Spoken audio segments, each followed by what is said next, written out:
Hello, everyone. This is Dark Journalist, and tonight we're going to do something very special. We're going to continue to go deep into the Nixon time capsule story, and we'll do it through the figure of Robert Merritt, who was his secret agent at the time, working for the Houston Plan and doing a number of undercover and black budget jobs for the president. Merritt originally came forward to me in 2018 with his dramatic story of Nixon placing a time capsule in the White House. And this takes us into a whole interesting field of endeavor, including what was going on with the UFO file at that point and how that stretches out to what we're looking at now, because the original plan with what Nixon was doing with disclosure actually started. Now, it was going to be for the bicentennial in 1976. Now, 1976 is a very key year because it's the bicentennial of the United States, and that includes 200 years where Nixon was going to come out and say, well, you know, because of this bicentennial and because I have this alternative energy formula that we've been developing on crashed UFO technology over at Pine Gap, now I'm going to run for a third term, unprecedented since they had removed that option under the presidency of Harry Truman. But Nixon was determined, and this is how it was going to play out. It was all unraveled, according to Merritt, by the Watergate disaster. And it makes you wonder a little bit about the influence of the UFO file in relation to the Watergate affair. But going even deeper now, we're looking at Merritt coming forward at 2018, originally giving me the story. And we played out some of that in public, of course. The time capsule story was out there.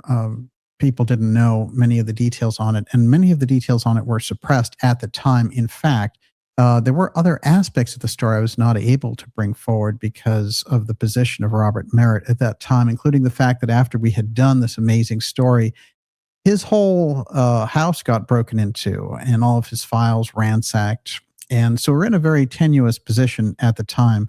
I've gone through over 7 hours of conversations recorded with Robert Merritt. And of course, we had many other conversations as well. The general thrust of what he was trying to tell us had to do with these 3 meetings beneath the White House with President Nixon, all about how he was saving a message for UFO disclosure for the American people. Now, the Nixon time capsule is one of those stories that is absolutely fascinating because of the heft of the background of someone like Robert Merritt, who, after all, had been a part of the Watergate lore from the very beginning, but had worked undercover and for everything from the MPD to CIA to the FBI and other groups who had used him since he had come down from West Virginia, and they had identified him through a number of unusual things, including the fact that he lived next door to a Soviet attaché, and that caught their interest right off the bat. And he claimed that wasn't just a random thing, but because intelligence got involved with him, they decided to say, well, you know, maybe you can work for us. And this is how it all worked out. Oddly enough, he was very close friends with Carl Schaffler of Watergate fame, who was the arresting officer, and claimed that Schaffler actually worked for the CIA. And wasn't just working there for the police department, that was a cover job. Schaffler figures into this heavily as well. And at a certain point, Schaffler was actually living with Merritt there in D.C. So Merritt was in the warp and woof of the story of Watergate and Nixon and all the things that had gone wrong for Nixon. Later, the thing that I extrapolated was that President Trump had a very close relationship with President Nixon. Now, as I've stated before, when this came out, this is the kind of thing that required a lot of background research and a lot of contacts. And people literally, in the traditional media said, no way, they had one letter and that's it. Of course, eventually the Nixon library put out the fact that they, in fact, did have a very close relationship. And I discovered that Trump had actually got Nixon an office in New York City in the 1980s, and they spent all this time together. And that they had spent many hours together in conversation as well at fundraisers and other places. So there are a lot of opportunities there for sharing secrets. And of course, the famous prediction by President Nixon that Donald Trump, then citizen Donald Trump, would one day become president. So what does this all tell us? What are we starting to look at here? Now, Merritt, as an undercover operative, is telling us that Nixon had plans to disclose the UFO file and an energy system and run for a third term in 1976.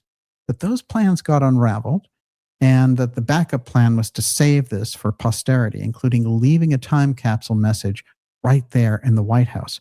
Now, Merritt had told me where, in fact, this was placed, and he told only a couple of individuals about this. According to him, this is where he said it was originally, inside the wall, right in the library there at the White House. Now, interestingly enough, later on, he had said that his contacts had told him that after our interview came out, that a number of intelligence groups had gone into the White House when the president was away and checked through those walls with thermographic equipment. Now, there's one lead of those stories where Merritt was saying, well, they took it away from Trump, or that Trump retained it, or that neither side found it. So there were too many stories there. But the original story of the time capsule, for sure, held up incredibly strong. The others, I didn't know quite what to make of the info and the intel he was getting so many years later. It's quite possible that, in fact, it was retrieved. My guess is it's still there, and his original guess was that it was still there before these secondary figures started popping up and giving him information behind the scenes. So Merritt's a very interesting whistleblower. He's got the real background. You know, I spoke with James Rothstein, who was an NYPD detective, and he told me that Merritt had worked as a CI, and that, in fact, Merritt had worked on a number of cases involving human trafficking. It was an excellent source, and it was human trafficking at the UN. So over and over again, there is this very dependable background. A lot of people will vouch for Robert Merritt, and a lot of those Watergate historians, they know of him. He's featured in the Jim Hogan famous book from the 1980s about Watergate. So throughout that whole stretch, he's in there. He's deep in that history. So we've got that and what he's trying to tell us. I can tell you another thing from my conversations with Merritt is that he was not particularly interested in the topic of UFOs. Quite interesting, as it were. Just in his role as someone to vouchsafe this for President Nixon and to be a messenger and to bring that message. One of the messages he was to bring relating to this was to Henry Kissinger at the time. This is how Nixon was safeguarding himself. Now, it seems to me to have real UFO disclosure, you have to have the story of the Nixon time capsule. And we've been talking a lot about the kind of flimsy version that we're getting of disclosure as it comes around through these tranche of documents and, whistleblower releases and all the rest. As it stands, I can't say that I have a whole lot of faith in what they're putting out. And I don't think that there's a lot of meat in the bones. Famously, Representative Luna said, that's all the meat and potatoes that we have. And my comment for that is, well, if that's the meat and potatoes, then we're all going to starve searching for disclosure because there's nothing in there that is unusually compelling. There are some interesting stories. Some of it has already been released, in fact. And there are suggestions that in the early days that when they were looking at this, they were suggesting, well, perhaps, the Nazis were involved and things of this nature. I think they came to other conclusions later, in fact. So, these are the types of things that kind of wheeled through the images that they released. But of course, there's been a censorship plan in place from the beginning. And the group running the censorship plan is the XTECH group. I mean, we have to be very clear about that.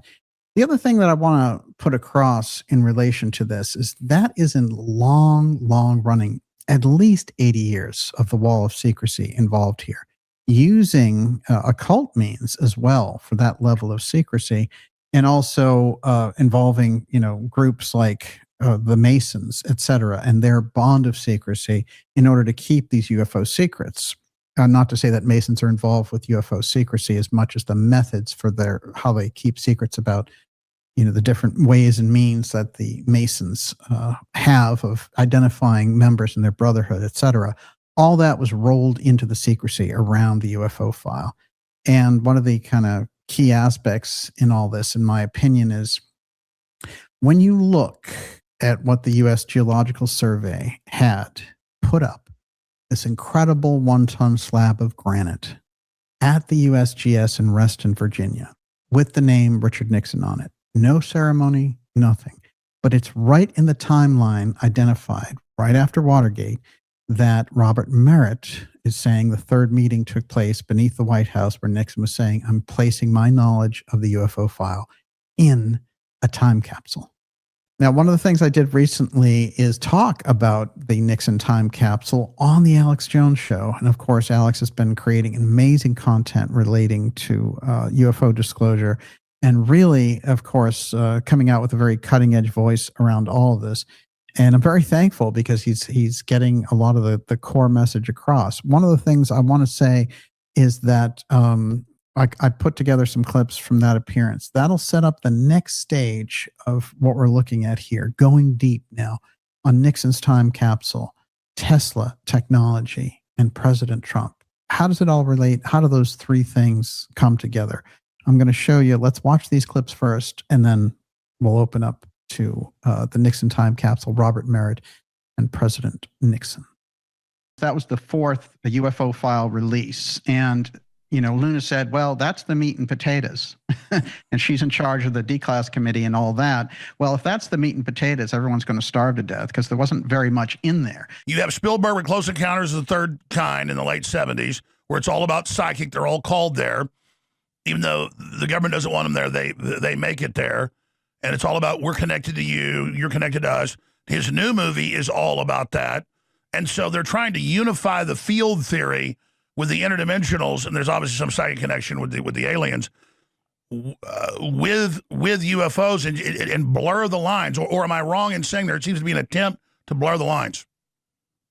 Well, there's no question. I mean, how coordinated can you get? First of all, as we're doing the actual UFO disclosures, then we have all the movies come out on cue. And, we have the whistleblowers under Chris Mellon, the DOD billionaire's control, going out and, doing these events on the Capitol steps and everything right as the movie's coming out. It's absurd. So obviously it's a coordinated effort. The question is what's behind it. And I think in the case of Spielberg, someone like that, even in those elite circles, he probably thinks he's bringing forward genuine UFO disclosure and the culture needs this and all the rest of it. And remember, these guys have been lying from the start. Whatever the phenomena is, they're going to lie about it, right? So if anything, you need a citizen investigatory body that reflects itself in Congress and completely denies the influence of the intelligence groups.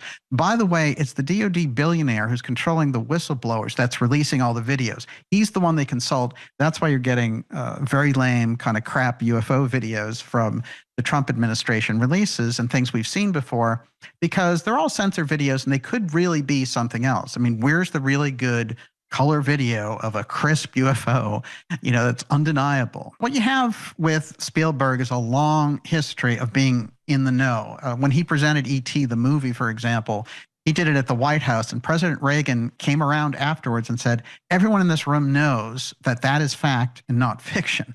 So, Reagan was in the know. He understood there was another group going on here, and he also was deep, deep in the UFO file. And they had portrayed it to him on the CIA level that it was a threat. So you have a number of these appearances of Reagan saying, what if there are an alien threat? What would happen? And Gorbachev came out in 2009 famously and talked to Charlie Rose and said, yeah, Reagan took me aside at Reykjavik. Everyone thought that summit was a failure. But in fact, he put his arm around me and said, we have a UFO threat. Will you fight it with us? I mean, that's on the record now. So the Russian premier and the United States president talked about a UFO threat. So there's no question that they were dealing with that on a strategic level. If you go back and you really penetrate that history, you see that Gorbachev and others were trying to prevent a nuclear exchange over the UFO file. And Kennedy originally had tried to do this himself with Khrushchev. He had said to his own intelligence agencies, release now our most high threat cases and what they look like, what the craft look like to the Russians. I want to share our UFO file with them. This is where Kennedy gets into major trouble. There were all these problems they had with Kennedy anyway, but his interest in the UFO file and his background in the UFO file, that's the ultimate thing. That's the ultimate card. And as a matter of fact, the Watergate attorney, Douglas Caddy, said that when he was speaking to his friend and, basically somebody a close family friend who'd been the top of the CIA, Howard Hunt. Hunt took him aside before he went to prison and said Kennedy was assassinated over the UFO file. This thing is a long, long history. A number of officials have come out and said, oh yeah, Kennedy was doing all this stuff around the UFO file. We couldn't talk about it back then. Well, you can talk about it now, and they better talk about it soon, because the type of mealy-mouthed UFO congressional hearings that they've had aren't doing anything. They aren't moving the needle at all. As a matter of fact, they're moving us into a position of a bullseye with this whole UFO threat piece being hoisted upon us. Daniel LISZT, author, filmmaker, you name it, one of the leading experts on UAPs, UFOs, disclosure, the real facts, the history, Protect X, the dark group that goes around killing people and suppressing things. There's another good group. And we're seeing a civil war with all that right now. I want to get his take on the latest tranche released a few weeks ago, declassifications, a little bit more juicy than what we saw. But overall, I would say much of this so-called disclosure is a nothing burger, years in the making. So they're trying to launch like a new religion and saying this credits not other religions, not Hinduism or Islam, but it discredits Christianity. So that from Hollywood. But as usual, LISZT has the story behind the story, the news behind the news, and how it ties into Richard Nixon and so much more. So Daniel LISZT at Dark Journalist on X. Everybody should follow you there. Where would you like to start? It's been over a month since you've been on. You're gracious to join us here today. Well, it's fantastic to see you, Alex. And the new set looks fantastic as well. I just want to say. This is just better and better. Interim. This is the interim backup, but the crew's doing a great job, and we're covering the news. That's great. Well, I'll tell you one of the amazing things that's been going on is that was the fourth UFO file release. And, you know, Luna said, well, that's the meat and potatoes. And she's in charge of the declass committee and all that. Well, if that's the meat and potatoes, everyone's going to starve to death because there wasn't very much in there. What is important, I think, are the stories around these releases, which is the missing scientist story we've gone deep on, and some of the unusual background to the story about Trump and his relationship with the UFO file. I think it's coming into play more and more. And there's a deep story back there with an agent of the Houston plan that I spoke to. And his name was Robert Merritt. And he claimed that Nixon left a time capsule in the White House relating to UFO disclosure. Now, Merritt had a long background. He came all the way through Watergate. He was a CI. He worked for the FBI. He was an informant, and he was a special henchman doing little jobs in the background there for President Nixon as part of the Houston plan, which was so illegal and so outside of the bounds of regular intelligence work that even J. Edgar Hoover and the CIA were like, you can't have the Houston plan going around out there doing the bidding of Nixon. And they were jealous of it as well. There was a UFO component to Merritt's testimony. And what I found in going back into the history of President Nixon is he was very deeply involved in the UFO file from the time he was VP to Eisenhower and all through his own presidency. And let's go back for people that don't know, when I'm showing the Washington Post about this, Richard Nixon set in stone, explain what this time capsule is. That's fascinating. Take your time here. Yeah, this is fascinating. What we have now is the U.S. Geological Survey. And in 1972, Nixon placed a time capsule there, and it's in Reston, Virginia. And USGS is very unusual because they're connected with the Cosmos Club, which has a big, it's like the UFO Bilderberg. So the fact that they put the, this major 1-ton granite slab there as a time capsule for Nixon has always been a strange piece, and no one really knew what to make of it, and there was no ceremony unveiling it.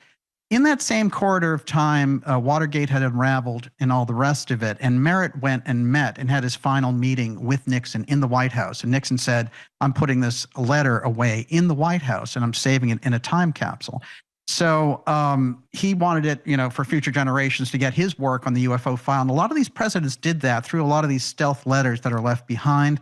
There's an LBJ-X letter that's never been opened, for example, at the LBJ library there in Texas. And we know Reagan and the other presidents have done this. So this is kind of the creme de la creme at the end. When they release the UFO file, you can see the action of all these presidents in the background, operating under the secrecy.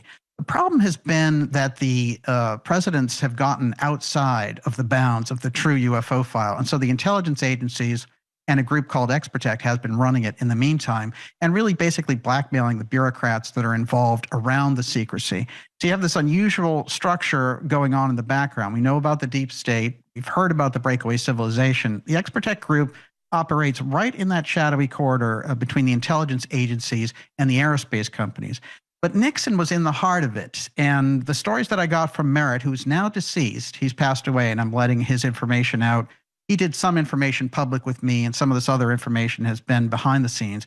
But he said that Nixon had left this time capsule in the White House, which was just a letter which had information relating to the deep aspect of the UFO file and the formulas that they had obtained And this involved energy, quantum mechanics, and other things that gave them what they called, they said Star Trek was backdated with what they had discovered here.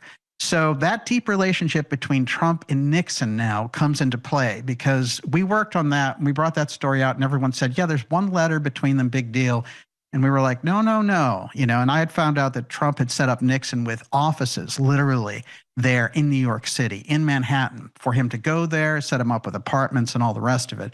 And they had become very close. Finally, the Nixon Foundation released the fact that they had put out 300 different personal letters between the two, going all the way from 1975 to 1994, the death of President Nixon. So what we have there is a deep relationship. And of course, we have this with Trump through his own uncle, through Uncle John Trump and his work with Vannevar Bush, deep in the heart of the UFO file. Vannevar Bush ran the UFO file and his protege was John Trump. If we go all the way back to wartime and we get to 1943, now we have John Trump being sent in by Vannevar Bush to review Nikola Tesla's papers. So this trail of Trump involved with advanced technology in the UFO file is written there in history. Once you bring it forward, you can't unsee it, as it were. And the question is, does that make Trump some magic time lord from the future, whatever? No, it puts him in charge of very specific information and it puts him in the know, which a lot of the presidents have desired to be in the know. And Trump is in the know. The problem is with the UFO releases that they're doing, and there's a clumsy aspect here with, Dr. Phil disclosure and putting Dr. Phil in charge of disclosure and these CIA guys who are like, hey, I'm going to be the next UFO czar and all the rest of it. That's where Trump is sort of going off the rails with this. But he has done some very interesting things, including Space Force and the Golden Dome. And those are attempts to pull that UFO file, the most secret, the top secret inside the United States government, back under executive control, where it has not resided since 1958.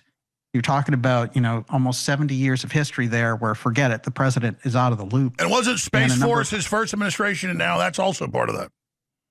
It is. Yeah, Space Force was a major attempt to do that. I think that he has a lot more clout coming in this time, and I think part of the problem that we've seen with people like Isaacman originally, now he's in there and he's solid. He's the director of NASA, and now NASA can talk about UFOs. You see how this works, and this has changed. He practically changed his tune overnight. That's good. The problem is what we're getting with some of the deeper agencies is this weird kind of schizophrenic thing where, you have some people coming out who are major figures like J.D. Vance and others saying, well, UFOs are demons and, let's talk about it from a demonic level, which is fine if you want to believe that. There's no problem with that. However, as far as a vice presidential statement, and as far as a government statement on UFOs, it's absurd. What you're looking at is a phenomena of technology that is moving far beyond what we see. So that either means that we're out of the loop or we have a cosmic neighbor, right? It's one of the two. And if we're out of the loop, that means it's a second group here operating with the advanced technology. That's why the stories around the missing scientists get into weird loops. We had this very unusual story of that FEMA official who said, he was like, oh, I was teleported to a Waffle House in Georgia. He was totally serious, Greg Phillips. And he said, I was having a great time with my friends there in Rome, Georgia, and boom, I got teleported 13 miles away.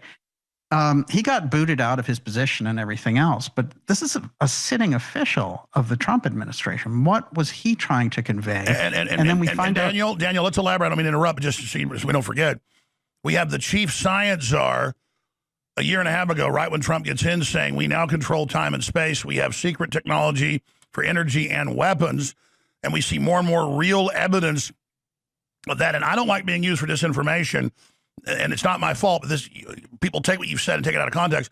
I said on Rogan like 10 years ago, and before that, I said there's real extraterrestrials and there's advanced human technology. And I explained because we have all the ancients and the same images and the same reports by groups 5,000, 6,000, 3,000 years ago, different continents reporting the same thing. Literally what you see in the first books of the Bible, is mirrored by even, older civilizations. And so people take DMT, it lifts the veil interdimensionally because the optic nerve blocks out most of what it's picking up. They've been able with sensors, to add chips in the brain and things where it can, pick up all the other light spectrum, radiation, you name it. Well, your brain's picking that all up. So we have a filter. So there is interdimensional, which people then, historically, ghosts, demons, all that type of stuff. That's the occult. That's the conjuring. That's those things that are on top of us, beside us in this dimension. Then you've got the extraterrestrials. And as I said, you've got advanced human technology that's trying to reverse engineer it. That is my view.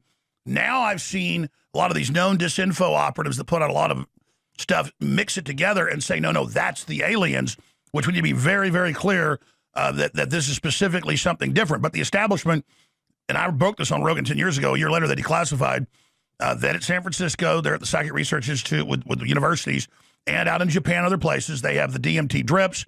They liken them to like astronauts, where they go in for longer, map out what's going on, communicating with these entities. They have certified studies with groups of people, and they want us to believe that the extraterrestrials are violent to build a military response to that. Is that an accurate? That's my view. Do you think that worldview is accurate or wrong?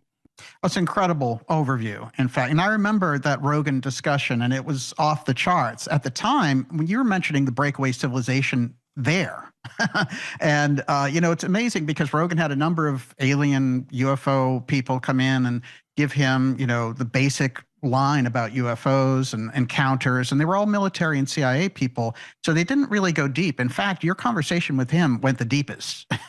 That's what you really want to start with. And the consciousness factor is absolutely crucial.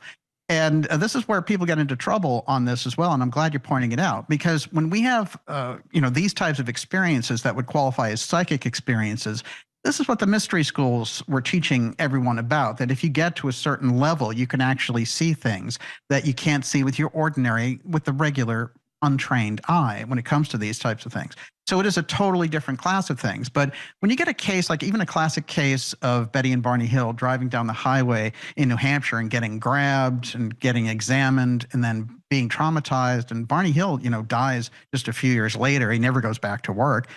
So he's obviously been through something that, has physical aspects to it directly, and they're dealing with craft. I remember the conversations and the things about Gordon Cooper. He said when he was training in the 1950s, before he went into space, he was doing all these trainings in Germany, and he would get up there and they would do all these maneuvers. And then these UFOs would show up and start doing the exact same maneuvers, but better, and then take off, just disappear. So obviously that technological factor, whatever intelligence is operating there, and Cooper concluded it was an extraterrestrial presence. We don't know if it was an ultra-terrestrial presence, something here which is advanced beyond us.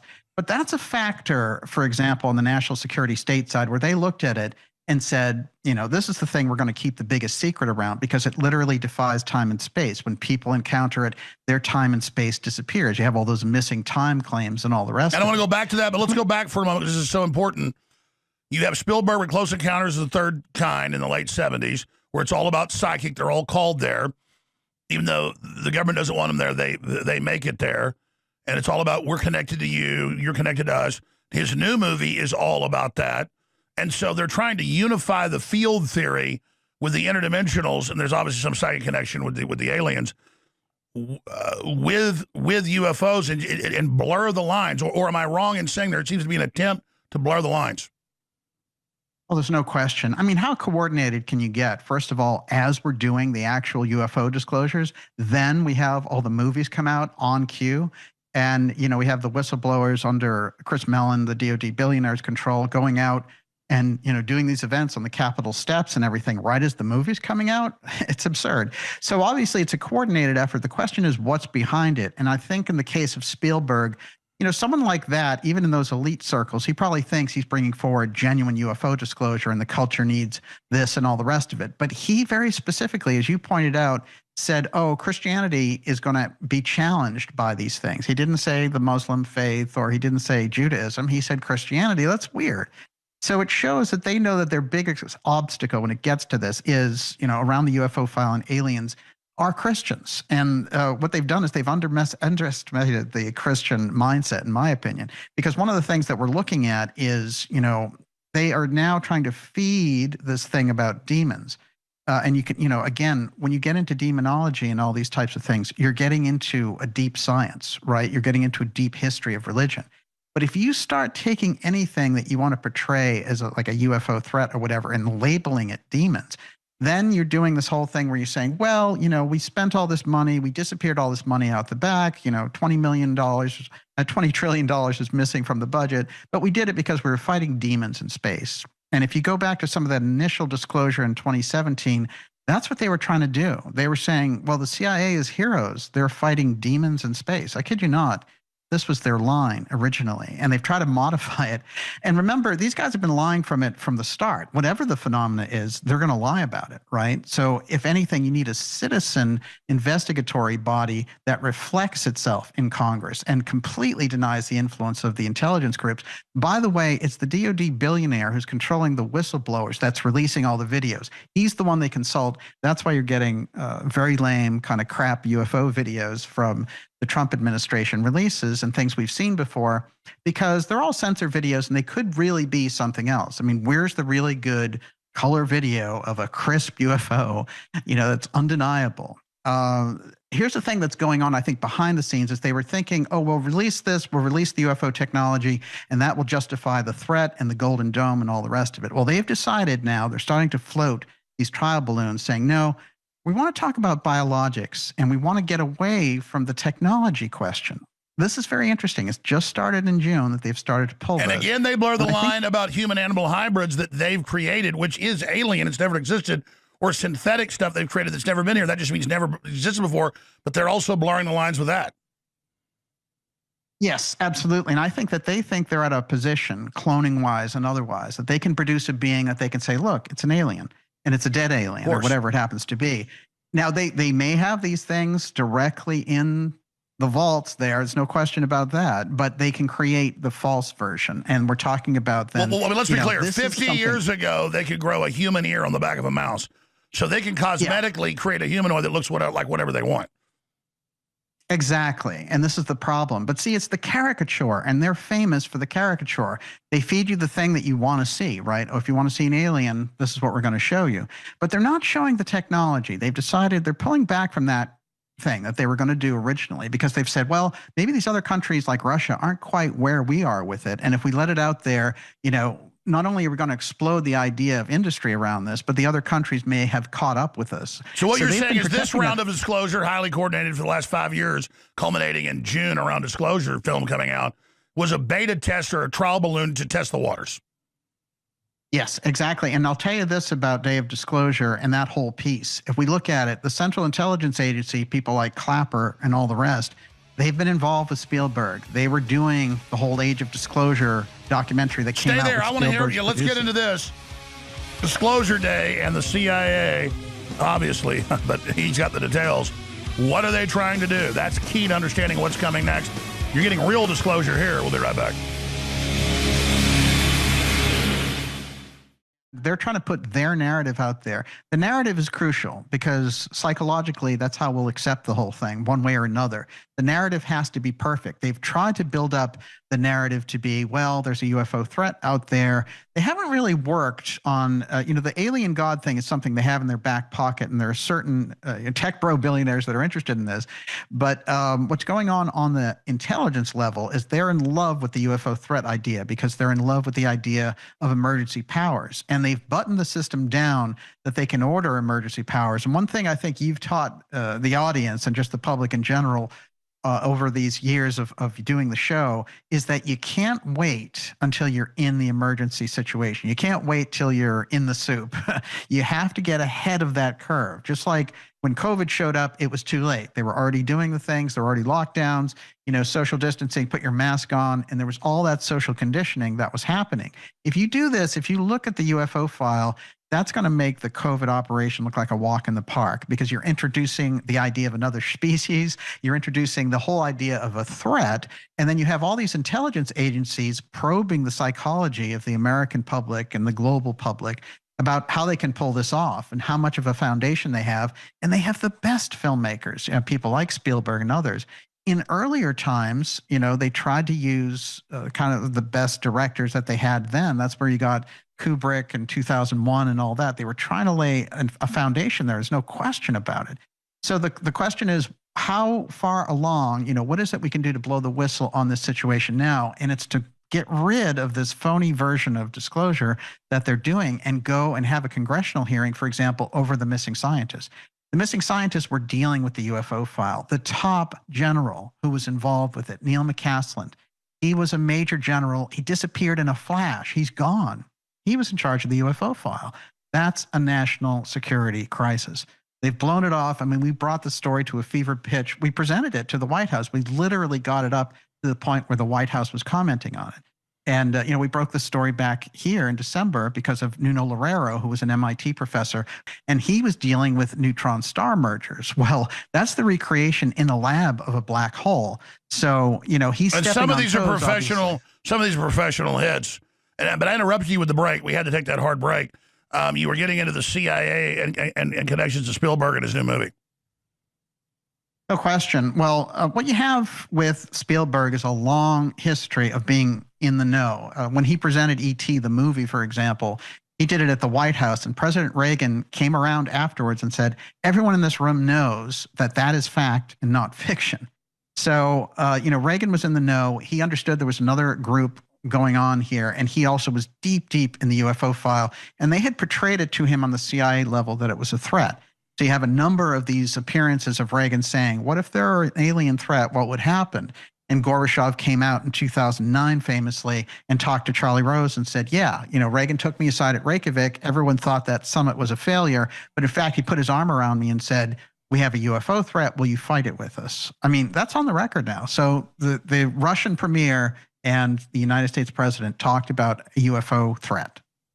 So there's no question that they were dealing with that on a strategic level. If you go back and you really penetrate that history, you see that Gorbachev and others were trying to prevent a nuclear exchange over the UFO file. And Kennedy originally had tried to do this himself with Khrushchev.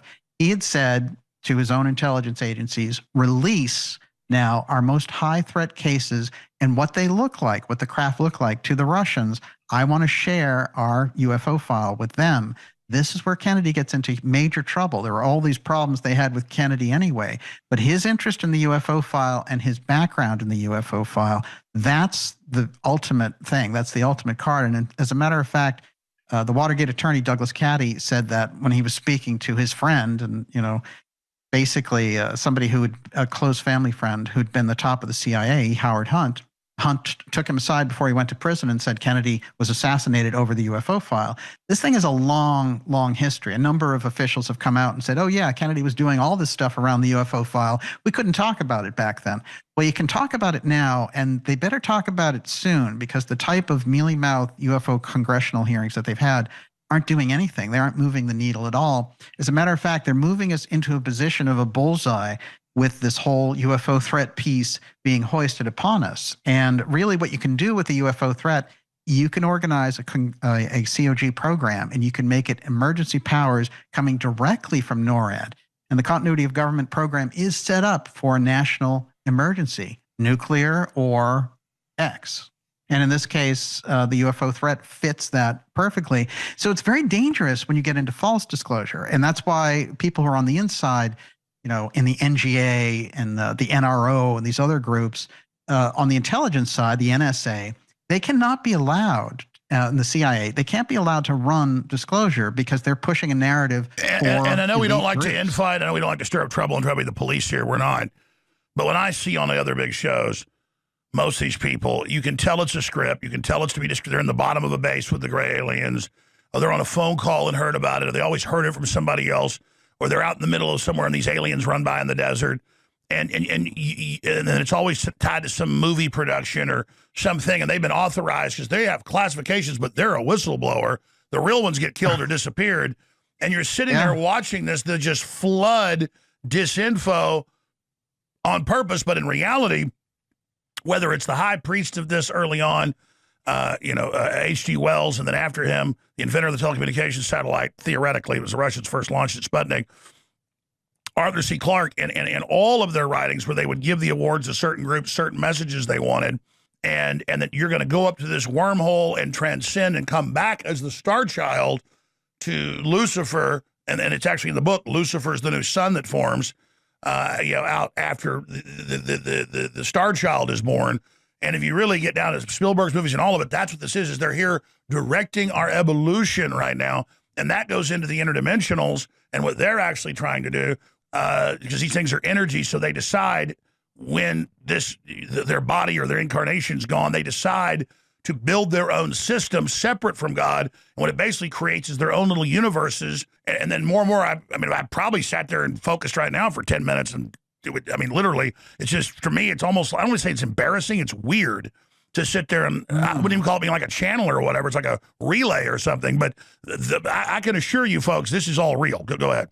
Well, that's amazing. And to do the kind of reporting and the things that you do tying into these different things, you need a very well-developed intuition and instinct for all of it and all these different aspects. When you get into the metaphysical side, I think it's fascinating because one of the things that you've done now with bringing forward the UFO file conversation, this is on a different level. And I've said this before, when you get UFO people and you get deep state people, the deep state people really understand how the government operates, and they understand assassination teams and death squads and things of this nature, and, blackmail and reputations being destroyed, all that type of stuff. The people on the UFO side only have one thing going for them. They don't have any of that deep research pedigree in the background. The only thing they have going for them is they know that there's a UFO file. So they have that great advantage. And I've talked over the years, to people who are in the deep state side, and they've said, oh, I don't want to deal with that UFO thing. It's too much of a circus, too many stories and all the rest of it. And then you go to the UFO people and they say, oh, the deep state stuff is too political for us, So that's where the disconnect has been. If you merge those two things, as we do with dark journalism, here's what happens. You get the best of the understanding and the research around the deep state profile, and then you also get the other piece, which is the deeper piece around psychic information, or if it relates to mystery schools, there's a background. And when you study this, that's what the whole elite is involved in. So some would say, well, what are you doing talking about it? You're part of the occult. No, occult just means hidden. They keep it hidden. Yeah. I'm trying to have it unhidden. I'm not like some guy that even knows I even know how all this works. I just know that if you're running around assassination teams, I don't think you're getting the knock on your shoulder about this, and that's how God works in mysterious ways. It's not just me. There are, I think you agree, exponentially people are seeing their ESP, their psychic powers, their connections, their intuition is intensifying right now. And I think that goes in these cycles. I think they know that's here. It's true. It's interesting. In spiritual and mystical circles, they call that a quickening, right? There's something in the collective, the human collective, that knows you're going to be hit with this. Part of it is the AI piece. There's no question about that as well. And that is a whole Atlantean aspect where they tried this once before too. Didn't work out so great because, they couldn't really fully determine, is this thing human or is this thing a robot, And so when they merged the two, they had really big problems with automatons. So that's the Casey and Rudolf Steiner story telling us our ancient history. You'd already done this. You already made robotics. You already made cyborgs. And you already had crafts that not only could fly anywhere that you told them to, but they could fly through things. So that's quantum mechanics. And, when we get into those levels, it's interesting. These are the things that we're hitting on now. When you have public officials, like we started the show off with this official, the FEMA official, who says, I was teleported to a Waffle House. Why is this guy even saying that? I mean, it's remarkable. He obviously experienced something. And he obviously was in the know about something. If you go into the missing scientist story, you'll look at the story of Anthony Chavez. Well, Chavez was somebody, now they've found out he was working on a quantum group looking to teleport from distances. And they were teleporting objects from distances using this advanced technology. This guy disappears. I don't think it's any secret either that the other people who disappeared, when this guy talks about being teleported to Rome, Georgia, it's very unusual because the Novartis meetings with the missing scientist, Jason Thomas, he worked for Novartis. He disappeared up here in Natick, in fact. And this guy, now Novartis, Trump had the meeting with the Novartis CEO in Rome, Georgia, right in the same, within 6 weeks of all that. So there's something going on there. It relates to this advanced technology. I don't think there's any doubt about it. One of the things that I put in my Twitter feed, which is, and it's literally Exhibit 6, and the Exhibit 6 has this whole thing going on where it is an actual video from Lockheed Martin about Looking Glass, and it shows the Golden Domes as kind of beehives that come down over everything. That's where they're leading things, and this is the nature of the problem. The conversation about the Golden Dome really needs to come forward. Let's go ahead and play that. Let's go ahead and play that clip right now. It's only 1:32. Exhibit X from Dark Journalist at Dark Journalist on X. Looking Glass, Exhibit 6. Here it is. Yes. Watchtower, this is Looking Glass. We have a missile launch detection. Confirmed. We have missile warning. Confirm threat and report confidence. Continuous tracking confirmed. Inbound threat confidence is high. Engagement authorized. Confirm target and initiate interceptor launch. Confirmed. Single missile interceptor away. Green interceptor on track and link established. Interceptor onboard targeting active. Multiple objects detected. Target assignment initiated. Verified. All target objects assigned. Intercept in 3, 2, 1. Watchtower, this is Looking Glass. System has confirmed intercept. We confirm. All target objects eliminated. Moving to status green. And that's to counter what you see with Iran and everybody else. And whoever has that has the dominance. What I want to say about what we're looking at there at the Lockheed piece is what they're showing with, first of all, they're using the term looking glass, which comes directly out of UFO lore, which is the piece that Dan Burish, the Area 51 whistleblower, came forward and said they have this device. It's called looking glass. You can see into the future. They can already see the events before they've actually happened, so they know how to respond to them. That's why it just seems like they're beyond everything.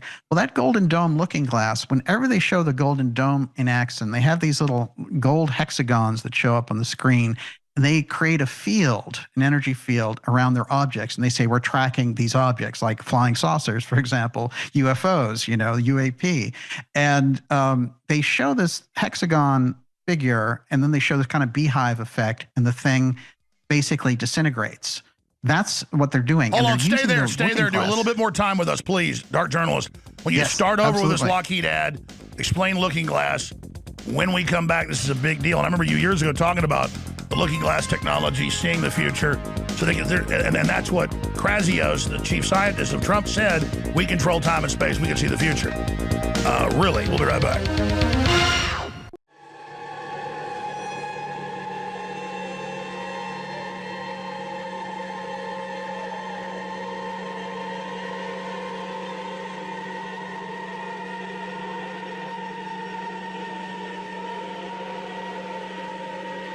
Here comes the signal.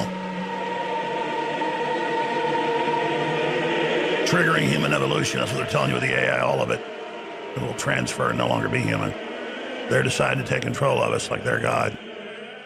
Daniel LISZT is our guest, Dark Journalist on X, darkjournalist.com. We queued the Lockheed Martin official ad back up about the Golden Dome, the so-called global missile defense system over North America, just to begin there. With satellites and missiles, and you were talking about something at the first of it you want to point out. Yes, there's a weird effect that shows up in that video. Honeycomb. First of all, the fact that they name it Looking Glass. She's Looking Glass, giving the instructions, and Looking Glass comes directly now out of this UFO background lore. It was Dan Burish, who was someone who's working at Area 51 who defected and came out and said, well, a number of things were going on there, but one of the things they had was this literally device that they had developed out of the alien technology called Looking Glass. And Looking Glass gave them the ability, just like, you know, in this kind of fabulous Alice in Wonderland story, of looking and seeing things into the future and seeing this whole piece. So for them to include Looking Glass with the Golden Dome, I found very unusual.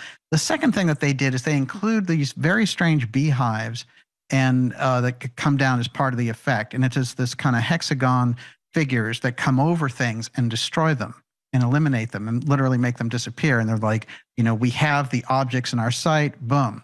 So that's kind of like the UFO zapper, basically. They're saying the Golden Dome can do this. The Golden Dome is, in fact, a UFO defense grid. This is the same thing that the Reagan administration, if you go back in history, was trying to develop in 1983. Of course, Trump was part of the continuity of government team for the Reagan administration in 1987. He's very aware on all these things. And he's not often engaged for what he knows about the UFO file, except that you will see him break into that strange musing of Uncle John Trump. And of course, Uncle John Trump had this UFO knowledge.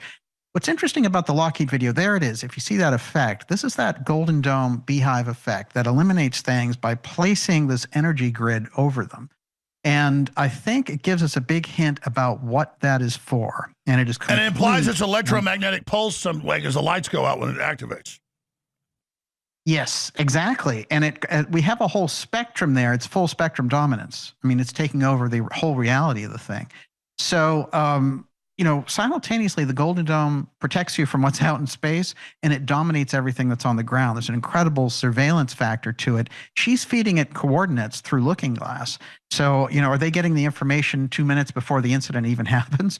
Well, they're implying that it's a weapon system for the ground to targeted electromagnetic kill switches. Exactly. And those people who've gotten near, and by the way, not a lot of people have gotten near the true secrecy around the UFO file.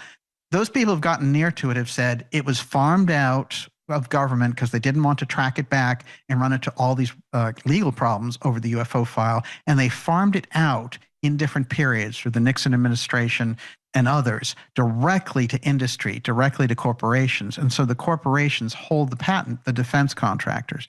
So they're the ones who hold the patent for this. That's part of the problem that we're looking at. So when you see Lockheed saying, yeah, we're the #1 people when it comes to the Golden Dome, they're going to pull in other people. They'll have Palantir and SpaceX and all these others. And one of the weirdest things they're doing with it is they're actually staging now from these different ships in the Philly shipyard, believe it or not, where the Philadelphia experiment happened, Project Invisible with Einstein and Thomas Townsend Brown. Wow. Yeah, they're using the exact same Philly shipyard. They announced that 2 days ago. Hold on. I know you got to go, and I was going to have you go because I got other news to hit.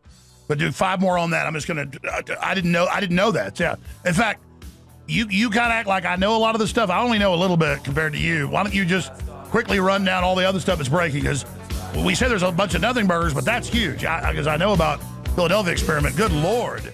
Daniel LISZT was about to leave us at darkjournalist.com, at darkjournalist on X, filmmaker, author, top expert on real information, dealing with all the things we're dealing with the UFOs, the UAPs, the aliens, the attempts to cover it up, secret technologies, breakaway civilizations.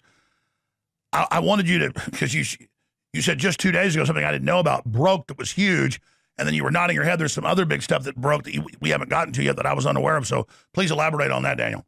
Yeah, so Breaking Defense, which is the major military news organization, they reported 2 days ago now that the Golden Dome is going to be supported by ships directly in the Philly shipyard.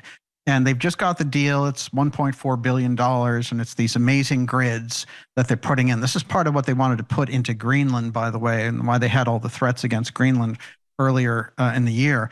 And the Philly shipyard, if you just go back a little bit in history, you're going to find Thomas Townsend Brown and Einstein and all these others working on this famous experiment of Project Invisibility, which they thought they needed during that World War II period. And they worked on it extensively until they realized the human cost was too high. Eventually, did they achieve teleportation? Did they achieve invisibility? They probably did. But the initial reports were that when they teleported people, they would show up inside of things, they would lose lives.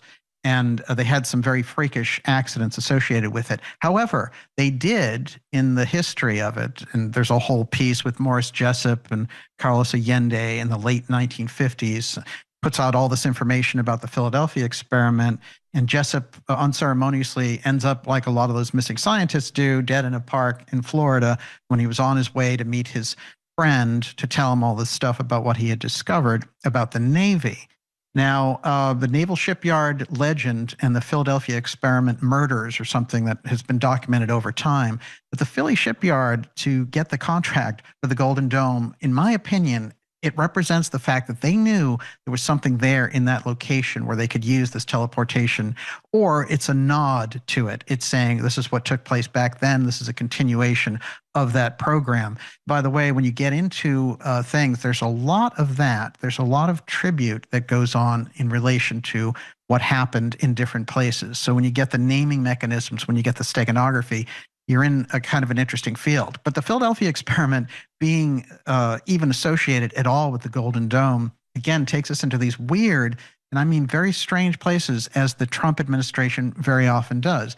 We have things like UFO disclosure, teleportation, and these other things being on the front burner.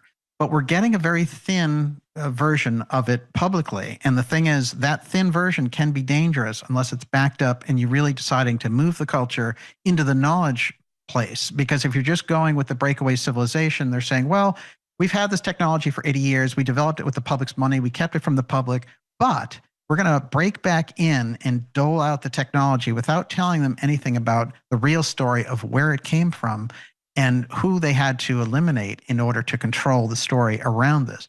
So this is what we've been looking at. I think when you get to the UFO file, 2026 so far is a crucial year because it's coming to a head. And I will say this on the Trump side, I think there's a desire inside the Trump administration to get those agencies and to get the defense contractors to be able to give up the UFO file, because the presidency has not had control, the executive branch of the UFO file, since the Kennedy administration. This is the nature of the problem. And even in Trump's administration, we've got the echo of Kennedy through Bobby Kennedy at HHS. And, Bobby's been on the program. He's very, very aware of the actions of the intelligence agencies and the elimination of his own family members. So, we've got kind of a stasis situation going on here, a building narrative. One narrative is over here saying there's a UFO threat. We're going to throw all this money at it, and the intelligence agencies are going to save you. Over here is another thing that says, no, get rid of all the CIA people, get rid of the NGA, the NRO, and all those groups. Get rid of the NORAD piece around this and go for real UFO disclosure in the heart of it. And what they've done as kind of a distraction mechanism is they've used guys like Burleson and Burchett and others and been, saying, hey, these UFOs are demons. You need to tell everyone. And they've set up these meetings. They've done that whole bit with ministers saying, hey, you have to tell your flock that these UFOs are demons. Well, there's a lot of narrative massaging that's going on here because they don't know which narrative they want to use. All they know is that right now the threat is their number one piece. And that's the thing that they've been pushing on it. And that's where you get into deeper layers of secrecy. Because to be honest with you, we started the program off with President Nixon. Look, Nixon was the one who got us to the moon finally. Kennedy started it. And the Nixon administration, 1972, they cut off all manned missions to the moon. There was no explanation. 53 years later, we're circling the moon. Hey, we're going to go back. What happened 53, 54 years in between? An entire infrastructure was developed. That's where you get into the UFO file and the secret space program. These things are on record. The time capsule conversation is on record now. I've put that out through Robert Merritt. So Nixon had knowledge of the UFO file and actively sought ways to be a part of that disclosure. And that's back then in 1972. So the bottom line is, how much further along are they? There is lots of interesting things happening, a lot of developments, a lot of movements. They're trying to get ahead of something that they don't control. Fascinating. We'll continue to track all this. Daniel, Dark Journalist, thank you so much. It's great to see you. Wow. Well, that's the best look you're going to get on what's going on with all this. We've had a lot of listeners continually asking that, so I've been trying to get Daniel on a few weeks. He's been busy, but he just joined us, and you just got an hour of really powerful information there, ladies and gentlemen.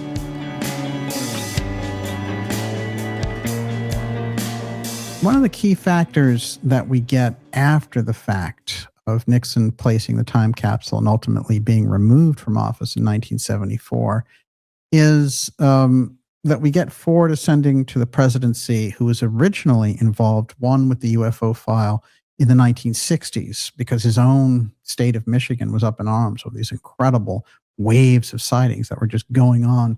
And it seemed like there was no end to the waves of sightings at that point. So he suggested a congressional hearing, and he got it. And he was the congressman at the time. The other thing that he had going for him is that he was on the Warren Commission, and he rubber stamped the false, Warren Commission, Allen Dulles CIA conclusion of a lone gunman and all the rest, and all the nonsense that came with it. That massive cover-up of the president's death cannot be underestimated in terms of the rewards that were given out to different people for going along and participating in this incredible hoax. So we have this handing off of the UFO file to Ford, who's removed very fast, very quickly, and we get Carter in there. And Carter's relationship with the UFO file is interesting. He has a deep interest in the subject, one. Two, he's actually seen a UFO. He's witnessed it, and may possibly have even been an abductee himself. And I think we're looking at Carter, that whole era, there's a wave of disclosure. There are disclosure movies, Close Encounters of the Third Kind, Steven Spielberg. Of course, we're getting a redo of that whole thing here in 2026 with Disclosure Day. Spielberg at 80 years old at the helm again with the whole idea that, oh, you know, these aliens are here and it could upset the apple cart of religion, particularly Christianity, according to Spielberg. I'd like to see him explain that one a little bit deeper. But I think what we're looking at here is that, you know, the same figures are being tapped and those programs run for decades. There's no question in my mind about it. I've pointed out the figures who've been involved in obscuring it over the years, like Bobby Ray Inman and Christopher Mellon and others. And those people are still involved many, many years after the fact of the initial cover-up. I want to also say that we have to take a real view on this, that the UFO issue was heating up by the time President Kennedy got in office. The thing was, Kennedy knew a lot about the UFO file, and he knew about the UFO file through his friend, James Forrestal, who was the first Secretary of Defense of the United States. Now, Forrestal was in charge of MJ-12, and one of the things that got him unceremoniously thrown out of a window at Bethesda Naval Hospital was the fact that he had a different point of view about what we should do with this. And so he's part of that X-Share group that thinks the public can handle this and that it would be better and wiser to do it rather than just, you know, kind of get this incredible obfuscation off on the public and keep it from the public and just basically keep it in the shadows. When he goes out of that window, the 13th floor at Bethesda Naval Hospital, one whole wave of UFO disclosure goes with him. And his good friend, John F. Kennedy, who was a congressman at the time, was well aware that something was wrong with that murder. And, you know, it's interesting if you reflect on it because he had been over, Kennedy had been over with Forrestal in post-war Berlin, walking through the ruins. And Forrestal had given him that, you know, kind of entree. And at the time, Kennedy was actually a newsman. He was a journalist just before his run for Congress. And they were both fellow Catholics, and there was this close bond between them. By the time the UFO file hits, in fact, with Roswell, Kennedy is one of the first people in Congress informed about the entire thing. And there is documentation to that fact. Forrestal goes out the window a couple of years later, and we have somebody with a lot of knowledge then going into the Senate in 1952, and that is Senator John F. Kennedy. Now, what should we say about Kennedy's participation in this? One thing that is often missed by people looking into these matters is a 1958 letter where Kennedy, this is still in the archives of the Kennedy Library, in fact, where he is going to a figure at the Air Force and demanding, you know, where the materials are related to UFOs. That's 1958, though. This is 3 years before he actually gets into office. In that election in 1960, there's all these charges and co-charges. And, you know, the threat of World War III with Russia is right there. And one of the things that Kennedy decides to do when he gets into office, especially with the standoff of the Cuban Missile Crisis and other things where it really looked like there was going to be a nuclear exchange, no question about it, he decides, you know what, one of the things we need to do is, you know, end this space race and go to the moon together, one. So we're going to come up with this plan and we're going to go into space. It's going to be an outer space cooperation with the Soviet Union. And he suggests the idea. They wonder about it at first, like, what is this guy up to? Because no other American president ever suggested this. But Kennedy realizes something, which is if you don't build a bridge with them, we're just going to have war with them in outer space. And what's the point of going into outer space and placing all these weapons there? We're going to obliterate humanity. So he thinks this is the next step of doing things. Now, he gives the order to share the high threat cases relating to the UFO file directly with his Russian counterpart, Nikita Khrushchev. And that is the final shot in the sense of the assassination of President Kennedy, because the CIA is looking at that. The people inside Paperclip NASA are looking at that, and they're thinking, no way. In fact, the Nazi scientists that we recruited who brought over so much of this information relating to advanced physics in the UFO file, They're looking at the Russians, and they've just had a war where they, killed 30 million Russians. And they're like, we're never going to share, the highest secret inside the government with those guys. And, Kennedy has got to go. Now, that link there with the paperclip scientists and the Central Intelligence Agency has to be understood because of the foundations with Alan Dulles and others around that program of getting this. The John J. McCloy as well, who ends up somebody who really, has the green light for all the German paperclip scientists coming into America. And, of course, Russia got its fair share of German scientists as well, but you could say that maybe we got the best share in relation to this. That's why we are the ones who end up going to the moon. We are the ones who end up dominating space. And everyone seems to be behind us, which is unusual because, when it comes to space technology, anybody can replicate, right? So what is it? What's the secret sauce that we have going on that they don't have?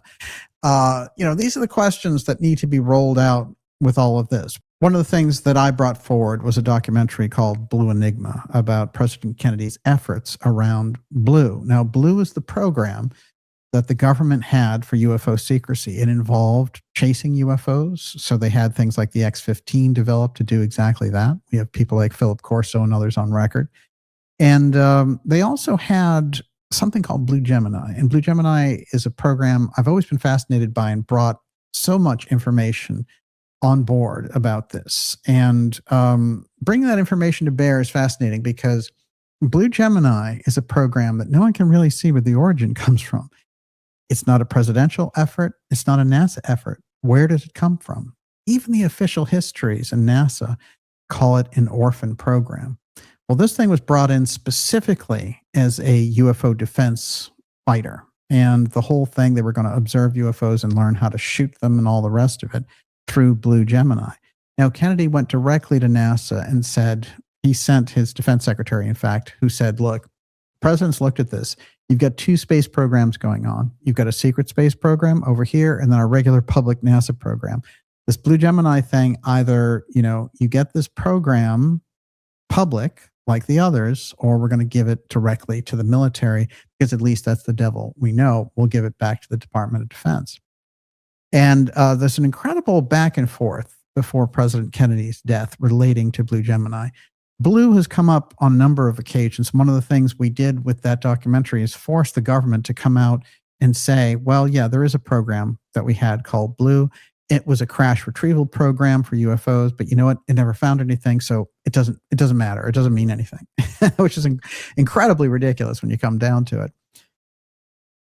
But in fact, Blue was a very successful program, and it was a very important program right from the heart of the secrecy. Blue was the program that we see stretched out and referenced through Project Blue Book, in the street legend of Project Bluebeam, in all of these various things, including up-to-date versions of Blue from Jeff Bezos, Blue Origin, and all of the blue aspects of these different companies coming in and trying to serve the Golden Dome. So what we have is this blue and gold theme where the Golden Dome is the gold part that President Trump is pushing. I'm going to get into why this blue and gold theme is so crucial for understanding it. Of course, those are the Mason colors, and that's the Mason Lodge coloring. It has a very esoteric track, but what it relates to directly is secrecy, and that's the deep secrecy that we're following here tonight. Now, one of the most controversial things, I guess, that Robert Merritt claimed was that Nixon had told him that the United States was in possession of this energy formula, and that formula, in fact, was on the time capsule message that was left behind. I'm going to get into where I think that message is coming up here, but for now, I'm just going to go back to the story. The controversial aspect that he talks about is that there is a being that they've learned to communicate with, and this goes deep into the story about crash retrievals, and then some of those crash retrievals, maybe some of the beings that we found were in fact still alive. That has to come into the picture here, as do all of the incredibly famous cases relating to alien abduction, from the Betty and Barney Hill story to the Allagash incident and others. Those have to be weighed in the balance here because we're looking at a group that is not only possessing the technology, but is doing tests on human beings. And that also has been going on for a long, long time. So the question is, what kind of scientific trade-offs are happening here? Or is this happening in a vacuum? Is the government fully aware of how the abductions work? These things all relate, because if Nixon is talking about a being and that they've learned to communicate with this being, ostensibly a gray scientist who gave us this information, well, then that kind of opens up a whole lot about what the time capsule story is really all about. Because, of course, there were stories for many, many years about characters that were named like J-Rod and things of this nature. Well, when you look at that, and especially, all the lore that's come out over time, what I've found in general is that in the background there's always some truth to some of these things. And you don't get these legends for nothing. Now, there might be disinformation that's spun out of them. You might get a Bob Lazar story where, he's easy to discredit because he was a pimp and other things like that. And there are aspects of his story that don't add up. But the core of his story, again, the idea that there was a group inside of Area 51 holding this technology and testing this technology and all the rest, you can see that part seems to have many different counterparts that support that type of a narrative. So we have to keep that in mind as we go here. And that could also apply to other things. Part of the thing that they're doing at the Golden Dome now with the commercials and all the rest is they're encoding the name Looking Glass with it. And of course, Looking Glass comes out of the famous Area 51 whistleblower, Dan Burish, who said, well, they're using this Looking Glass device, and they're actually looking off into the future. They can see what's going to happen. So that's why the elites are 2 steps ahead of everyone in the public. They can predict this, they can predict that, they can make these things happen, they can make a COVID op happen, etc.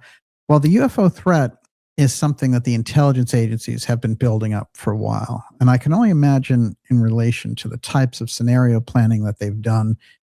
They've had the best human planners. Now they have the best AI planners. Of course, they've had those for many years as well. But the Looking Glass technology and the reference to it in the Golden Dome commercials and things from Lockheed Martin, I think give us a great deal of insight. The other thing the Golden Dome commercials have in the Lockheed Martin spots is this incredible hexagon and this thing that comes down like a beehive. I think that we're getting a hint there of the technology. One of the things that Alex said that reminded him of was an EMP. There's no question. It's like the honeycomb takes over and it eliminates anything that's in its path. There was an original idea around this, which goes all the way back to the work of Nikola Tesla. I've tracked it through a series of episodes called the Melchizedek device. Now, the Melchizedek device is something, in fact, that the FBI is sending in Professor John Trump to go through the personal belongings and the safe and the storage room of Nikola Tesla. Now, what they were looking for, according to Trump, was a device that could take down flying objects at a distance. And if you just put unidentified flying objects in front of that, which is what the FBI eventually wound up designating them as part of their X-Files under Guy Bannister, that starts to give us a hint of what we're talking about. I would also say that maybe what we're looking at with John Trump going in there is he has to give some kind of a PR answer, which he does, which says, well, Tesla had all kinds of ideas about death rays and all the rest of it, but none of it added up to more than just, theoretical information. Well, no, I think there were actual papers that laid out schematics for those things. And I think that's why Tesla was under such tight surveillance at the end of his life.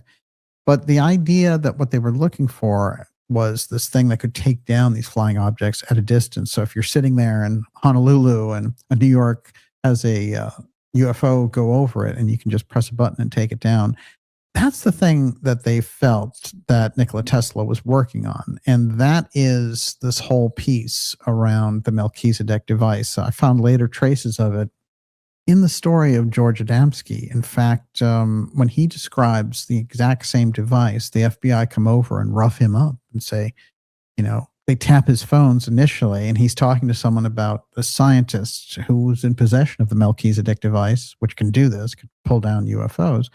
And they say, tell us who the scientist is. We want to know all about him. Give us that whole background. Well, this is the absolutely fascinating missing chapter in all of this. And I think we have to take that and keep it in mind as well. Everyone, you're watching the Dark Journalist Show. Woo! Deep tonight into Robert Merritt and the time capsule and President Nixon's premature disclosure. Now, that Melchizedek device story goes on and on through history. We've done a number of stories about it. It ends up at a ranch run by someone called Brother Sunburst, who was associated with many of the early contactee groups, including George Van Tassel and Sunburst, who was really a kind of a New Age guru, would end up marrying one of Van Tassel's daughters. And he would himself be a disciple of Yogananda. So there were all kinds of interesting players going on. All sorts of interesting connections going on with this.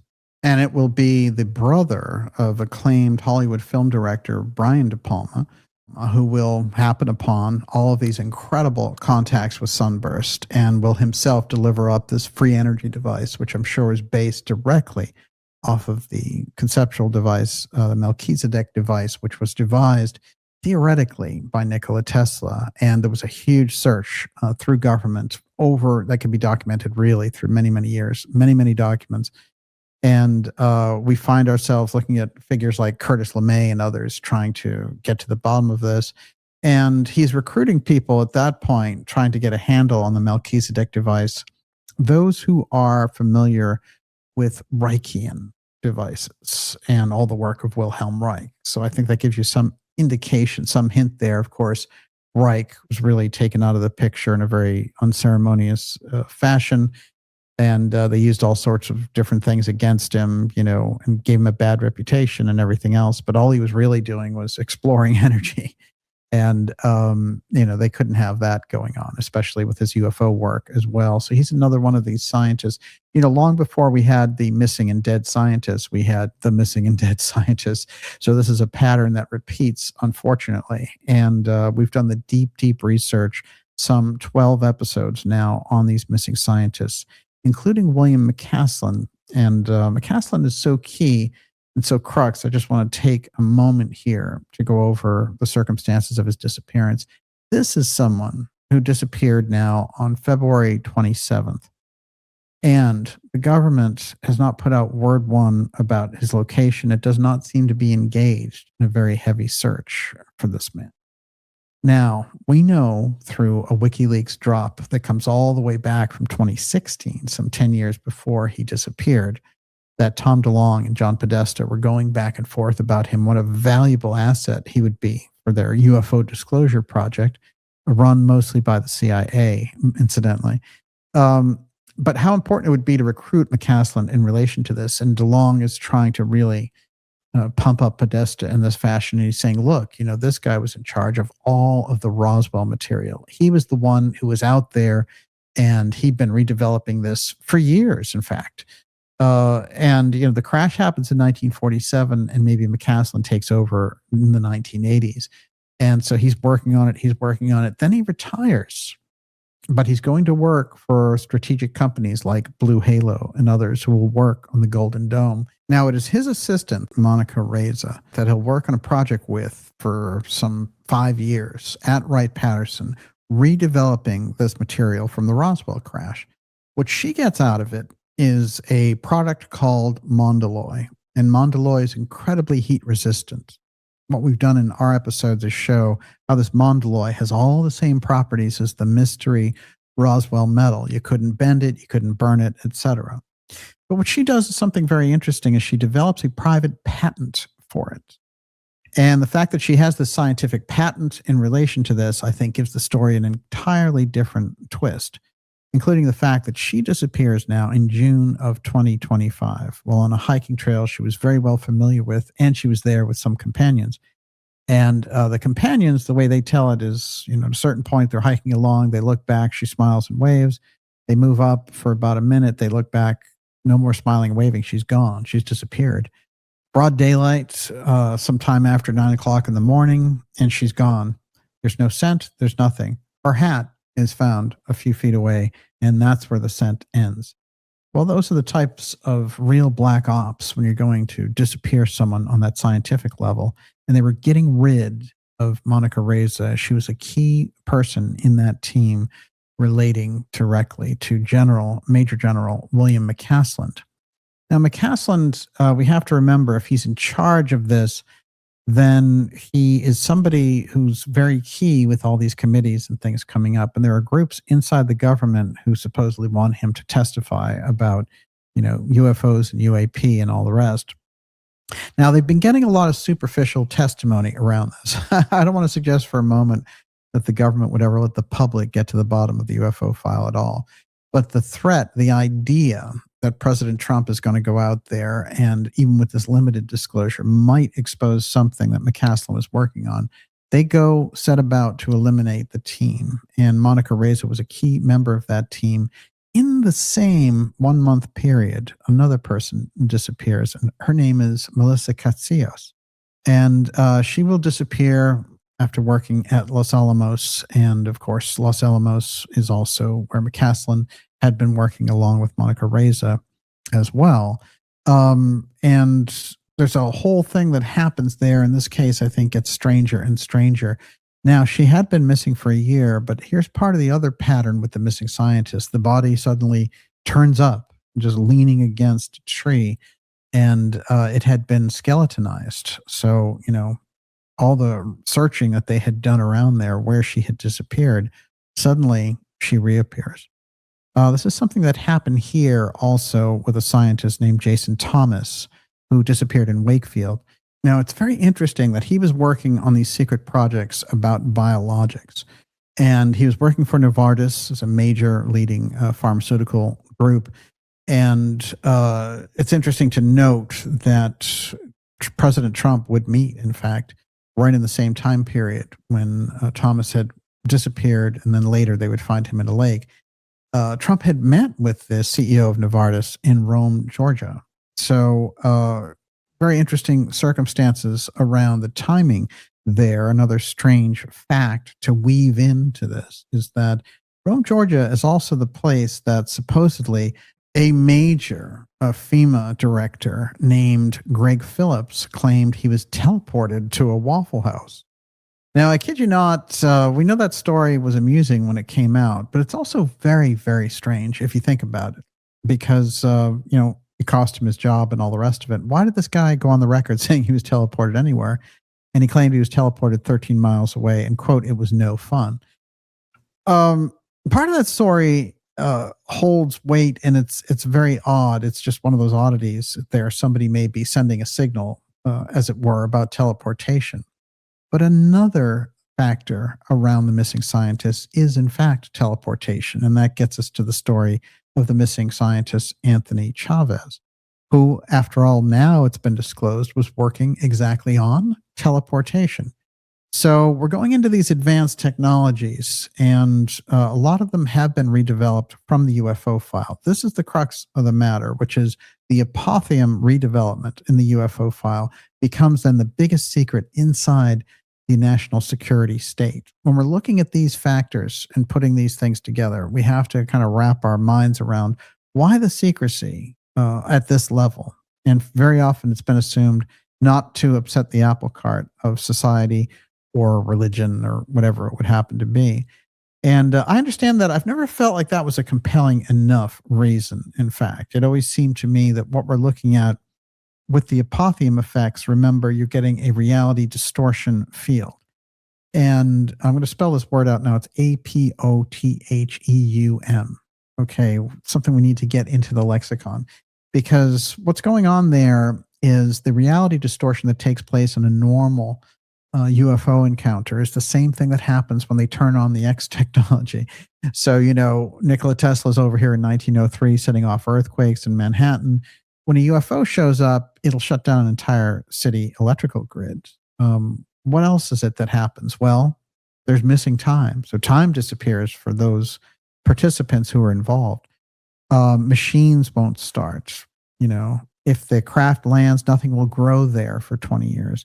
So there's a number of kind of physical aspects to this that defy the traditional model of physics when we're looking at it. the other thing that happens, if you look at some of the real deep researchers going into the abduction phenomena, which has been sadly lost in so much of the running around to catch the CIA's coattails that goes on the disclosure community, which is really, has nothing to do with real disclosure. That's CIA disclosure for a threat, and they've given up on the abduction cases. But the abduction researchers, and I knew some of them, I was lucky enough to meet people like John Mack when I was very young. But what you find out when you're looking at this is that they say, well, something is happening here because these people, not only are they being abducted, but they see themselves going through things. So they're going through walls, and yet they're showing up in a physical body on a craft. That's, where they're getting these very deep physical examinations, where they're taking samples and sperm samples and, all of these different things related to procreation. Well, that's interesting enough. But there are also other cases, and if you look back at some of them, the cases of Ray Fowler, where some of the abductees see themselves being abducted in their car, and then they're above the situation watching it.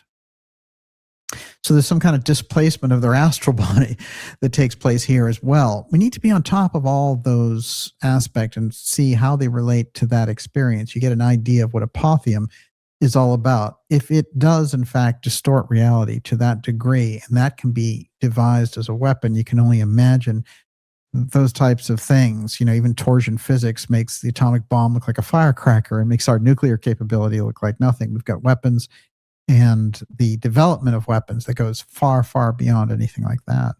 So now that we have kind of an overview of, the Kennedy aspect and how that was important in government for them to hide it and actually eliminate President Kennedy, kill the chief executive, and hide inside the XTECH group between that shadowy corridor between the CIA and the aerospace companies, then move it into this period of the Nixon presidency where he's preparing disclosure, again, a threat to the XTECH group. And through Watergate, he's eliminated. But he was actually, remember, according to Merritt, somebody who was going to, as part of the 200th birthday of the United States, the bicentennial, 1976, going to announce, here's UFO disclosure, alternative means of energy developed. Of course, they had the whole thing like the Arab oil crisis and everything back there. So when we look at that, we really get a handle what President Nixon was about with this. He was going to introduce an entirely different system of technology, and he was developing it at Pine Gap. Well, oddly enough, it was the Prime Minister of Australia at the time who got thrown out in that exact same period. So there's a huge shakeup there where Prime Minister of Australia and our President Nixon both get thrown out of office, in fact. And this plan never comes to the fore. So where does that leave us? Well, Merritt said Nixon knew that this whole thing was going to go down after Watergate. And what he did was, for posterity and other reasons, he hid the information in a time capsule. Now, Merritt said the time capsule was in the White House.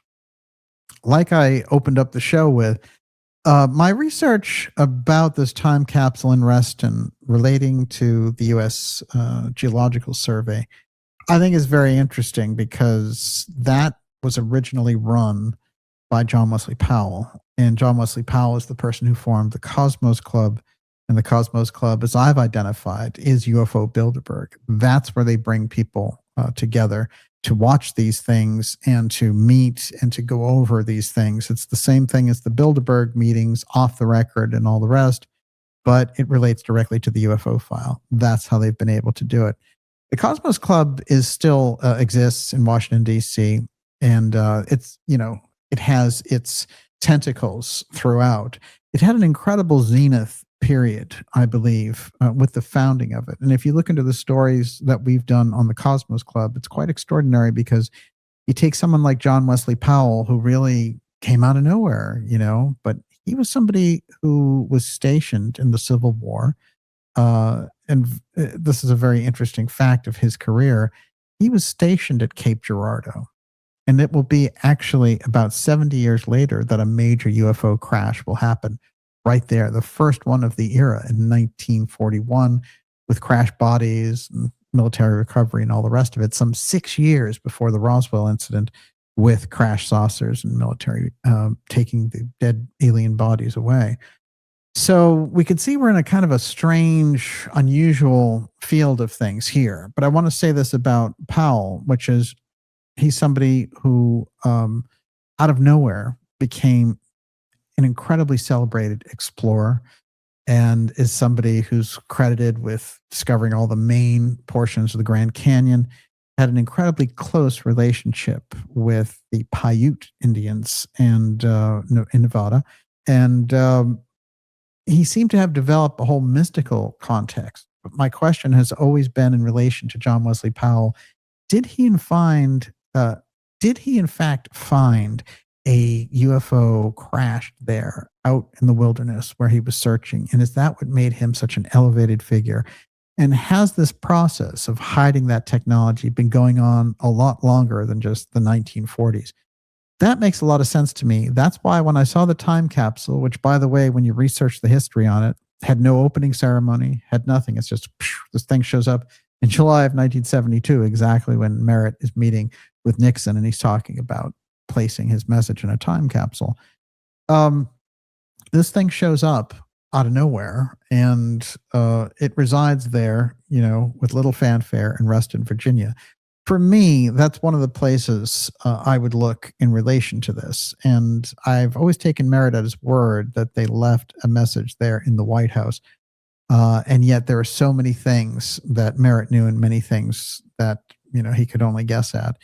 My feeling is that there is a copy of this throughout the federal landscape and that it's been searched for. And even things like the Trump Ballroom may have been part of the search for the time capsule. It's hard to say when it gets to what Merritt was trying to tell us about after the fact of them going in with thermographic equipment and things and searching through the walls for it. But obviously, I believe a search was on. And I can even speak for myself. There were some unusual things that had gone on in the period where I was putting out so much information around the time capsule that led me to believe that something was operating on a level where those certain types of groups were following that information closely and following Merritt very, very closely indeed. And I think we all owe him a debt of gratitude for putting this on the record.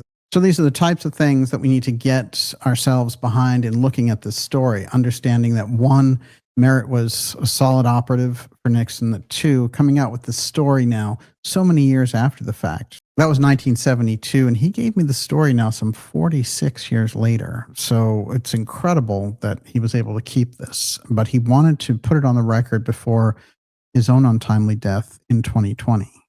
So for that, I think we can all sort of say a thanks to Robert Merritt. And although the things that he did for the Houston plan and for President Nixon were certainly outside of the bounds of the rule of law, I think that Merritt thought that he was serving his country by doing these things. And they had identified certain types of qualities in Merritt from his own abusive background that were going to serve them. So in a way, he was a victim as well in all of this. And that the intelligence agencies used him, I think, needs to be paramount in our own minds when we look at this case. Now, one of the things that Merritt did before he died is he asked the National Archivist to put this information on the record, and that, he would tell him where the location was, as long as it could be stipulated with the president that they would open it up with the media there and read the message before the public. This is something that never happened. And as far as I know, Merritt never got an answer to that query. And he used Douglas Caddy, who was the Watergate lawyer for all of this. And of course, Caddy was involved as well in the JFK UFO story, citing his friend E. Howard Hunt, who told him before he went to prison that Kennedy was eliminated, in fact, over the UFO file and the fact that he wanted to share it with the Russians. So that alien presence was the ultimate taboo in that case.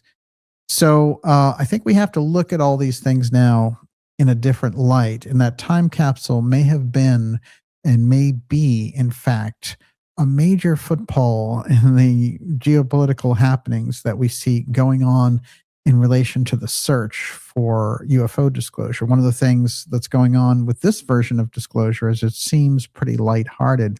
It seems like a half-hearted effect, and it doesn't seem to be revealing a whole heck of a lot.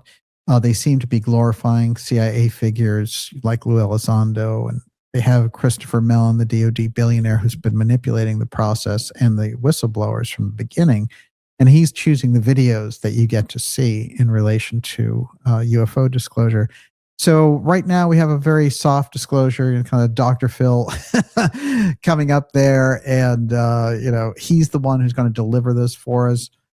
It's pretty schlocky, and that does not have any of the heft of the real type of UFO disclosure that we need, which involves talking about the deep, deep technology that's been hidden by breakaway civilization now for some 8 decades. And the XTECH group, which is basically a lethal unit that protects that information. This is something, these are the things that need to be brought to the fore. And that level of technology that these groups have just leapt up to, they're on a totally different level than the average person. And that contributes to this real kind of psychotic situation, the schizophrenic situation that we find ourselves in public life in relation to the UFO file. The way to get to the bottom of it, in my opinion, is to get to the bottom of the time capsule story of Robert Merritt. And Robert Merritt saying Nixon placed that UFO disclosure message in there for a reason, which is he knew this was going to be very, very important for the future. So, if any kind of push for disclosure needs to include the documentation around this and the search around this. So we need to look at it from that perspective. And the question is, again, when you're getting around this, they're trying to sell us a threat, obviously. And the threat is going to be used to ignite an emergency power situation through the continuity of government. Once they flip that switch, you've got the COG combatant commander, who's also the NORAD commander. By the way, he's also the NORTHCOM commander, and he becomes the ruler of the United States. And he selects regional governors, and the president just becomes a back number until they can set up the conditions to be right for an election again. So these are the types of stakes that are going on in the background. And I kid you not, this is the era of the UFO threat piece. And I'll tell you, anyone who thinks about the COVID op in relation to this, that was a walk in the park compared to what they would do with the UFO threat aspect.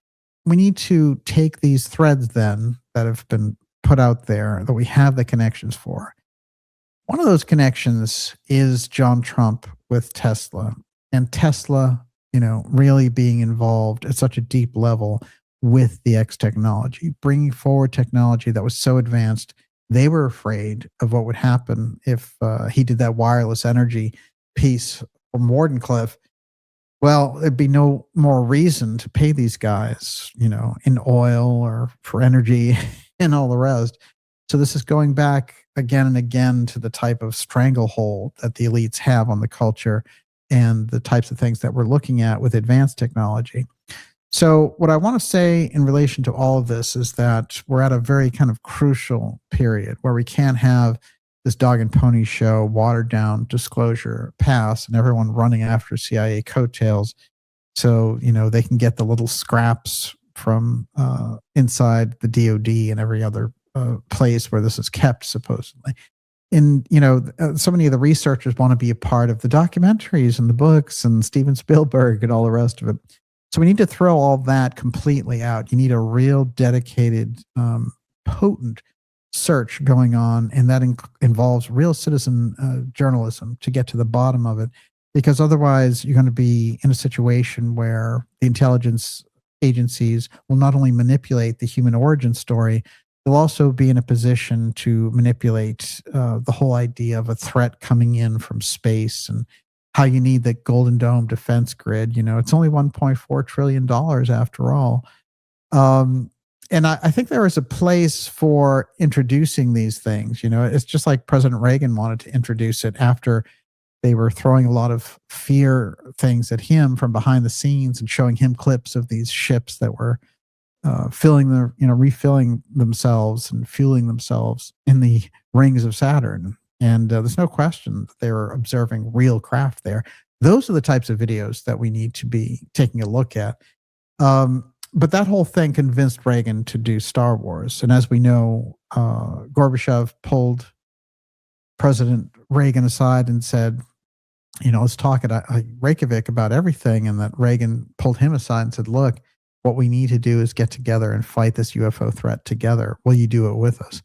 Now, he put that on the record in 2009. You see, that conversation took place over 20 years earlier, but it takes a long time for these things to come out. The problem is, in the current era, we don't have that time to wait. We need to get to the bottom of the answers now. That's why the story around the missing scientists is so crucial in getting to the bottom of it. And the complete inaction by the FBI, I think, is remarkable. And now the media has gone to sleep again on it. After we initially woke them up, and we woke the White House up with it too.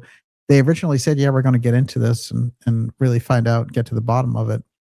Well, I've talked to some of those families, and I'll tell you, they're not very happy. Some of them haven't even been contacted by the FBI. And we're talking about the top people that are involved there. So there's all sorts of problems in relation to that tell us, well, something is going on in relation to the UFO file. And if anything, they don't want you to know.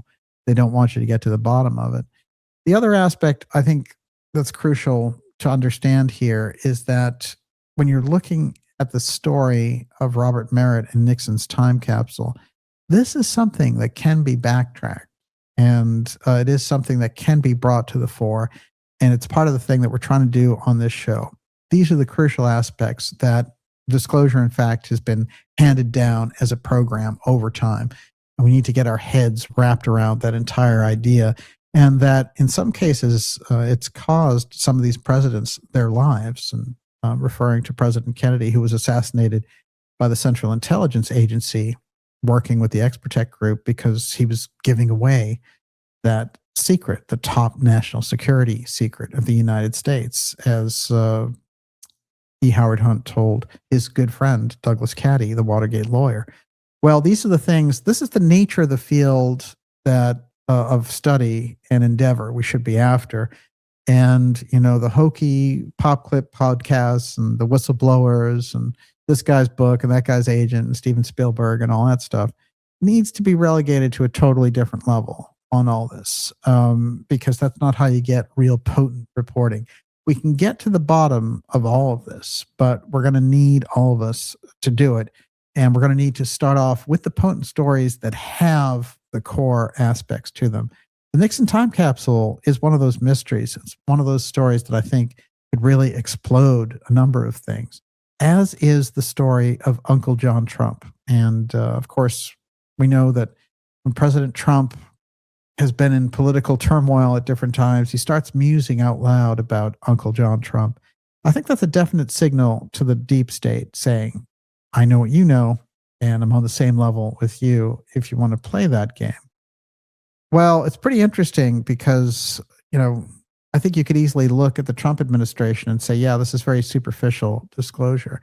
It's also quite possible that Trump, in his efforts to pull that UFO file back under executive control through the Space Force, through the Golden Dome, through these initiatives of disclosure, is now realizing that it's impossible, that you can't, even as president, pull that back under executive control. So, this is why I think we're seeing this kind of half-hearted effort around disclosure. So we'll see how these things play out, but we're in the heart of a huge mystery here. And a lot of that huge mystery goes back to July 1972 and the Nixon time capsule. We'll find out just how deep this story is, how deep that rabbit hole goes. But I can tell you the heft and the significance of it. And as we've heard some of these clips and things tonight, you can see that there's a deep story right in the heart of everything here around this, and that it could really turn history on its head. And we're really at a place, in a position where we need something to work with against the deep state, against the XTECH group. And it's that kind of deep disclosure, that type of potent disclosure, looking for the right facts and getting away from the kind of UFO celebrity circus and the CIA circus that's been created around it. UAP czars and CIA officials claiming that they want disclosure because they're they're so concerned about the American people. I don't think so. You know, the Central Intelligence Agency's background, the CIA, NGA, NRO combination has kept these secrets in place for how many years? And all of those groups are honeycombed with intelligence assets. And it's, in my opinion, they're not working in the best interests of the United States citizenry at all.